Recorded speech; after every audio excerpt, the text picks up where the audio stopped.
जिस प्रकार से बीजेपी कह रही है कि अब की बार 400 पार, तो कांग्रेस में क्या किस प्रकार से नारा चल रहा है? लोकसभा चुनाव होने के पहले जिस प्रकार से पेट्रोल के दाम मात्र 2 रुपए कम किए गए हैं, जो भी कांग्रेस के लीडर है, नेता हैं, पदाधिकारी थे जो छोड़ के कांग्रेस को भाजपा में गए, क्या उनको वही मान सम्मान मिल पा रहा है जो मतलब कांग्रेस की खुद की पार्टी में था? कि जिस प्रकार से भाजपा पार्टी जो है वो कई सारे मुद्दों को लेकर चल रही है, लेकिन महंगाई एक अहम मुद्दा है जिसपे वो बात नहीं कर रही है। लेकिन आप कांग्रेस पार्टी की अगर हम बात करते हैं तो महंगाई किस प्रकार से कंट्रोल की जा सकती है? कुछ विचारधाराएं अगर आप कि केजरीवाल जी को जिस प्रकार से जेल के अंदर डाला गया है, तो उस चीज को आप किस नजरिए से देखते हैं? नमस्कार दोस्तों, मैं संजय गुप्ता। दोस्तों, इस वक्त हमारे पूरे मध्य प्रदेश में लोकसभा का दूसरा चरण जो कि 26 अप्रैल को वोटिंग होने वाली है, और उस सिलसिले में आज हम बैठे हुए हैं रमेश द्विवेदी जी के पास। और क्या मध्य प्रदेश में वो रणनीतियां हैं जो चुनावी मैदान पे सभी पार्टियां रख रही हैं? विशेष रूप से अगर हम बात करते हैं भाजपा की, तो भाजपा अपने अलग चुनावी वादे करते हैं। चुनावी वादे तो उन्होंने 2014 में भी किए थे, 19 में भी किए थे, लेकिन क्या वो चुनावी वादे पे खरे उतरे हैं या नहीं उतरे हैं? आइए आज हम बात करने वाले हैं रमेश द्विवेदी जी से। उनका क्या कहना, उनका क्या मानना है अपनी पार्टी को लेके। आपका बहुत बहुत स्वागत है। नमस्कार, मैं रमेश द्विवेदी हूँ, उपाध्यक्ष हूँ मध्य प्रदेश कांग्रेस सेवा दल का। निश्चित रूप से जो वायदे वर्तमान सत्ताधारी दल लोगों के साथ करता रहा है, वो सिर्फ एक छलावा साबित हुआ है। चाहे 2014 की आप वायदे देख लीजिए, चाहे 19 के देख लीजिए। आप 15 लाख से लेकर के 2 करोड़ युवाओं को रोजगार को लेकर के, किसानों को दुगुना लाभ देकर के कोई भी चीज़ आती हैं जिनको सिर्फ एक जुमले के रूप में बीजेपी ने उपयोग किया है और लोगों के साथ धोखा दिया है। दूसरी चीज़, वर्तमान स्थितियां जो ऐसी तैयार हो गई हैं कि इन स्थितियों में आप ये कह सकते हो, खुल के कह सकते हो कि कोई भी व्यक्ति जिससे भी आप बात करो वो कहता हुआ नजर आता है कि जितना भ्रष्टाचार इस सरकार के दौरान हुआ ये आज तक कभी नहीं हुआ। आज हम उतने कर्जे में जा चुका है ये देश जिसकी कोई कल्पना नहीं कर सकता है। आज स्थितियां ये हैं कि कांग्रेस के पक्ष में हमें नहीं बोलना पड़ रहा है। कांग्रेस अपने एजेंडे के आधार पे, अपने घोषणा पत्र के आधार पर कांग्रेस लगातार चुनाव लड़ रही है और उस घोषणा पत्र को अमली जामा पहनाने की क्षमता कांग्रेस के पास है। अच्छा, जैसा कि बहुत सारे कांग्रेस के जो पदाधिकारी हैं वो अभी भाजपा की तरफ मूव कर गए हैं, तो मैं ये जानना चाहता हूं कि एक बड़ा नेता, मतलब एक बड़े नेता के पद पे वो रहे हैं, तो वो देश का विकास चाहते हैं, देश के लिए काम करना चाहते हैं, या वो फिर अपने काम के लिए पार्टी छोड़ कर जा रहे हैं? आप कैसा क्या मानना है? क्या वो सच्ची मतलब जन सेवा करना चाहते हैं या अपनी सेवा करना चाहते हैं? उस बारे में आपका क्या कहना है? देखिए, एक बात तय है, वे लोग कांग्रेस में रहे, उनका जब भी आप पिछला इतिहास खंगालेंगे तो आपको ये पता चलेगा, अब आज समझ में आता है कि वे सत्ता के लालच में, अपने धन संपदा को बचाने के लिए, अवैध काम को करने के लिए वे कांग्रेस के साथ भी रहे, बीजेपी के साथ भी इसीलिए गए, क्योंकि उनको इस बात का भय है कि किसी भी समय अगर सरकार की दृष्टि टेढ़ी हुई तो उनकी दुकानें बंद हो जाएंगी। उनको अपनी दुकानें चलाना है, इसलिए वो सत्ता पक्ष की तरफ गए। लेकिन जमीनी आधार पे जो भी कांग्रेस का कार्यकर्ता है, एक भी कार्यकर्ता को आप नहीं कह सकते हो जो कांग्रेस का है वो टूट करके कांग्रेस से गया हो। जिनने कांग्रेस के नाम पे लाभ लिया, जो कांग्रेस के बड़े बड़े पदों पे रहे, जिन्होंने कांग्रेस का से टिकट ली, पार्षद से लेकर के संसद तक की टिकटें लोगों ने ली, ऐसे लोग कांग्रेस को, मतलब जिनने कांग्रेस का खाया है, आज जब कांग्रेस के लिए करने की बारी आई तो हाथ छोड़ करके दूर खड़े हो गए हैं। तो इसमें निश्चित रूप से वो अपना फायदा देख रहे हैं, निश्चित रूप से। और अब मैं एक बात आपसे और पूछना चाहता हूं कि जो भी कांग्रेस के लीडर हैं, नेता हैं, पदाधिकारी थे जो छोड़ के कांग्रेस को भाजपा में गए हैं, क्या उनको वही मान सम्मान मिल पा रहा है जो मतलब कांग्रेस की खुद की पार्टी में था? एक्चुअली पे क्या है, जब वो सदस्यता लेते हैं उस वक्त पे वो काफी खुश होते हैं, लेकिन कहीं ना कहीं रूप से देखा जाए कि वो सम्मान और वो जो चीजें सोच कर वो जाते हैं, क्या उन्हें मिल पाता है या नहीं मिल पाता? देखिए, एक बात तो तय है कि इस बात को लेकर के हाँ। मध्य प्रदेश के किसी नेता ने घोषणा की थी हाँ, हाँ, हाँ। कि हमारे यहाँ 3 तरह के कचड़े हैं, अच्छा। के डिब्बे हैं। हाँ, हाँ, एक सूखा कचरा, एक गीला कचरा और एक हाँ, हाँ। Medical waste. अच्छा, अच्छा। तो अब ये किसके वेस्ट के रूप में जा रहे हैं, हाँ, किस हाँ, कचड़े के रूप में जा रहे हैं, और ये वहां पर क्या उसको स्वीकार करेंगे। दूसरा, अमित शाह का एक वर्जन आया था कि किसी कार्यकर्ता से वो ये पूछ रहा था कि तू 15 साल से बीजेपी में, तेरे को क्या मिल गया कि जो ये आ रहे हैं इनको मिल जाएगा। हाँ, हाँ, हाँ। निश्चित रूप से प्रलोभन उनका है कि उन्हें कुछ मिलेगा, लेकिन ये देखने में आया कि पचौरी जी गए, दूसरे दिन भी उनकी नाराजगी भरा वीडियो आप लोगों ने देखा है। और वहां से लेकर के हमारे सतना में एक डीएसपी रहे हैं, उनकी पिटाई तक का वीडियो हमने देखने का मौका मिला।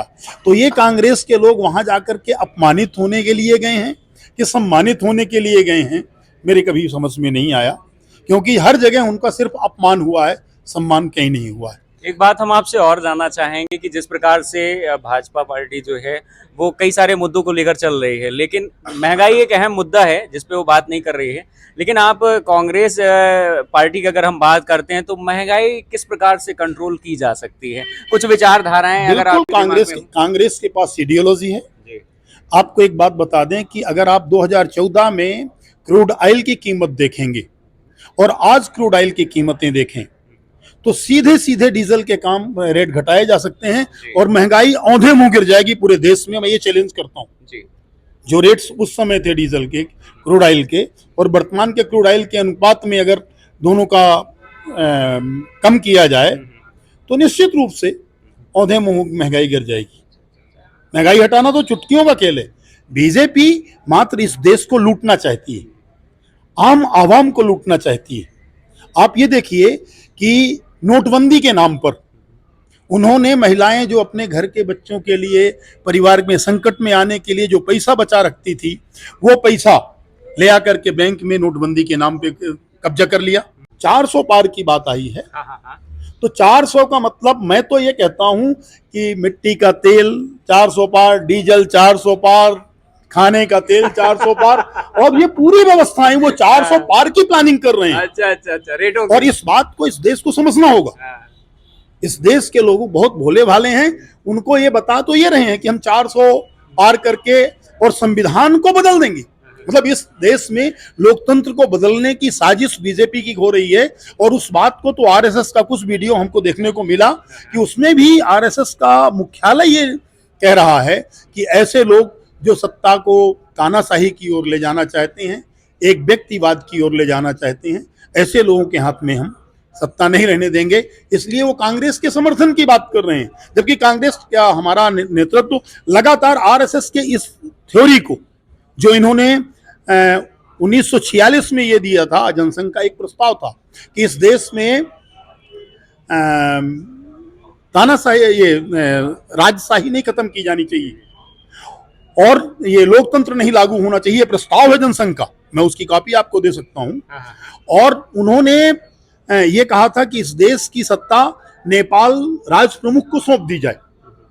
मतलब वो राजतंत्र कायम करना शुरू से चाहते थे जब हमने लोकतंत्र कायम किया, और आज भी उसी थ्योरी पे वो काम करना चाह रहे हैं कि एक राष्ट्र प्रमुख की बात करना। अच्छा, एक बात मैं आपसे और जानना चाहूंगा कि लोकसभा चुनाव होने के पहले जिस प्रकार से पेट्रोल के दाम मात्र 2 रुपए कम किए गए हैं, एक तो ये बात हो गई कि 2 रुपए दाम जो कम कर दिए गए तो लोग कहते हैं कि पेट्रोल के दाम कम हुए। और दूसरी बात, बीजेपी हमेशा धार्मिक चीज़ों को लेकर काफ़ी आगे रहती है कि हमने राम मंदिर बनवाए हैं, हमने बहुत सारे ऐसे काम किए हैं जो हिंदू सनातन हिंदू राष्ट्र बनाने के लिए हैं, और मुस्लिम को एक अलग ही तरफा देखा जा रहा है। तो ऐसा क्या, मतलब किस प्रकार की राजनीति बीजेपी कर रही है? उनके पास कोई राजनीति का आधार ही नहीं है। न उनके पास इस देश के लिए इकोनॉमिक पॉलिसी है, न उनके पास इस देश के लिए फॉरेन पॉलिसी है, न यहाँ के युवा तरुणाई के लिए उनके पास पॉलिसी है, न महिलाओं के लिए पॉलिसी है। उनके पास एक ही चीज है, जब भी आप बात करोगे वो धार्मिक उन्माद की बात करेंगे। और दूसरी चीज क्या है कि इस पोलराइजेशन की बात करेंगे कि हिंदू खतरे में। किस बात का खतरा हिंदू को? जब हिंदू मुस्लिम रिजीम में खतरे में नहीं रहा, जब हिंदू इंग्लिश रिजीम में खतरे में नहीं रहा, तो हिंदू आज खतरे में आ कहां से गया? इसलिए इस बात का भय दिखा करके वे एक बहुसंख्यक समाज को इकट्ठा करने की कोशिश करते हैं। लेकिन बहुत सारी बातें सामने ऐसी आ गई हैं कि लोग समझ रहे हैं उसको और उसको अवॉइड भी कर रहे हैं। और एक बहुत ही अहम चर्चा जो हम आपसे करने जा रहे हैं वो कुछ इस प्रकार से है कि केजरीवाल जी को जिस प्रकार से जेल के अंदर डाला गया है, तो उस चीज को आप किस नजरिए से देखते हैं? देखिए, ये संविधान के ऊपर सीधे सीधे कुठाराघात है जी। कि जनता के द्वारा एक निर्वाचित प्रतिनिधि को बिना आरोप के, क्योंकि जो भी निर्वाचित प्रतिनिधि और सत्ता के एक सर्वोच्च पद पर बैठ जाता है जी। वो तो ऑलरेडी सिक्योरिटी में रहता है, उसको गिरफ्तार करके और जेल में रखना निश्चित रूप से लोकतंत्र का अपमान है। और एक बात हम आपसे और जानना चाहेंगे कि जिस प्रकार से महंगाई बढ़ रही है, बेरोजगारी बढ़ रही है, तो कांग्रेस पार्टी बेरोजगारी को किस प्रकार से दूर कर सकती है? उसमें क्या क्या उसके पास पॉलिसियां हैं, तो इस बारे में आपका क्या विचार है? निश्चित रूप से हमारे पास वो कार्य योजना है कि हम हर हाथ को काम देने की हमारे पास रणनीति। इस देश में हम कभी भी कांग्रेस के लोगों ने अगर बात की होगी तो तकनीक के ऊपर की होगी। भाई 80 लाख सरकारी पद खाली हैं और अगर इनकी नियत हो कि लोगों के पास संपत्ति पहुंचे तो उतने लोगों को भर दो, कांग्रेस भरेगी। कांग्रेस की उसमें स्पष्ट नियत है। दूसरी चीज, अगर आप स्वरोजगार में चले जाएं तो राहुल जी ने या कांग्रेस के अपने मैनिफेस्टो में हमने कहा है कि हर व्यक्ति को हम रोजगार कैसे जोड़ने के लिए जी काम करेंगे। हमारे पास स्ट्रेटजी है, छोटे छोटे उद्योग हैं। देखिए, बड़ा उद्योग तो एक लिमिटेड लोगों को काम दे सकता है, और हाँ। लेकिन अगर उन्हीं को लेकर के छोटे छोटे उद्योग कायम किए जाएं और कृषि आधारित, यहाँ पर हमारा एक जो इंटेलेक्चुअल्स का ग्रुप है कांग्रेस का, उसके बीच में हमारी चर्चा हुई। हम तो हर व्यक्ति को, आज का सर्वे लीजिए आप और 5 साल बाद आप मेरे को हम दिखा देंगे कि हमने यहाँ की आर्थिक स्थिति को किस तरह से परिवर्तित किया है। और उसका अगर आप कहेंगे तो कहीं हम समय अगर आप लोगों के पास होगा तो हम उसका बाकायदा एग्जाम्पल दे करके और प्रयोग करके भी दिखा देंगे। और जिस प्रकार से इस लोकसभा के चुनावी क्षेत्र में, चुनावी माहौल में भाजपा ने अपना एक अलग घोषणा पत्र रेडी किया है, लोगों तक पहुंचाया है, तो कांग्रेस के घोषणा पत्र में वो कौन कौन से वादे हैं, वो कौन कौन से वचन हैं, वो कौन कौन सी घोषणाएं हैं, हम आपके माध्यम से दर्शकों तक पहुंचाना चाहते हैं। यहाँ पर हमारा एक गारंटी कार्ड लगा हुआ है, एक बार मैं निवेदन करूंगा कि इस बैनर को दिखाया जाए जिसमें कांग्रेस गारंटी कार्ड है। कांग्रेस लाओ देश बचाओ, 1 लाख वेतन, 1 लाख हर साल, कर्ज माफी, 400 रुपए प्रतिदिन गिनती करो। तो इसके अलावा भी और बहुत सारी चीजें हैं क्या? निश्चित रूप से ये एक हमने शॉर्ट में जो गारंटी कार्ड की बात हुई है, इसमें हमने मजदूरों के लिए, जैसे मजदूरों के लिए ठेके की प्रथा कर दी गई है, रेगुलर मजदूर नहीं है। इसमें क्या प्रॉब्लम था? इसमें हिंदुस्तान में उन श्रमिकों का शोषण करने के लिए अमेंडमेंट किए गए श्रम कानूनों में। जहां 8 घंटे का काम था वहां 12 घंटे के काम की बात कर दी गई। मनरेगा में इन लोगों ने अपना पैसा कम कर दिया। इन्होंने यूथ मोबिलाइजेशन के लिए खर्चे कम कर दिए। शिक्षा प्राइवेटीकरण की तरफ जाए जिसमें उद्योगपति ज्यादा पैसा कमा सकें। मतलब आप सतना में देखिए कि सतना में आज मेडिकल कॉलेज साहब खुला हुआ है। कोई भी मेडिकल कॉलेज खुलता है तो गवर्नमेंट ऑफ इंडिया के नाम से, मेडिकल के नाम से, कि जब तक आपके पास 400 बेड का हॉस्पिटल नहीं होता है तब तक आपका कोई भी कॉलेज नहीं खुलता है। अच्छा, ये नॉर्म्स के खिलाफ है जी। पहले यहाँ पर 400 बेड का हॉस्पिटल बनाया जाना चाहिए। मतलब इस देश में आज 20 साल से आप देख रहे हैं कि प्रदेश में कांग्रेस में सत्ता नहीं है। एक भी विश्वविद्यालय, एक भी महिला विद्यालय, विश्वविद्यालय या कोई भी आप ये बता दीजिए कि हमारे सतना जिले में कहीं खुला है? नहीं। हम सतने भर में नहीं, और जगह भी अगर जोड़ लेंगे तो आपको कई एक जगह दिखेगा। एक सवाल हम आपसे और करना चाहते हैं, जिस प्रकार से बीजेपी कह रही है कि अब की बार 400 पार, तो कांग्रेस में क्या किस प्रकार से नारा चल रहा है अब की बार? देखिए, आगे कांग्रेस कभी भी जनता के निर्णय को अब किसी के ऊपर लादती नहीं है, गुमराह नहीं करती है। अगर जनता हमें 500 देगी तो हम 500 पार होंगे, और जनता अगर हमें नहीं मानेगी, नहीं स्वीकार करेगी, वही अधिनायकवादी और एक तांत्रिक व्यक्ति को मानेगी, तो निश्चित रूप से अगर वो चाहती है कि संविधान समाप्त हो जाए तो कुछ नहीं कर सकते हो। फिर भी कितनी सीटें तक आप?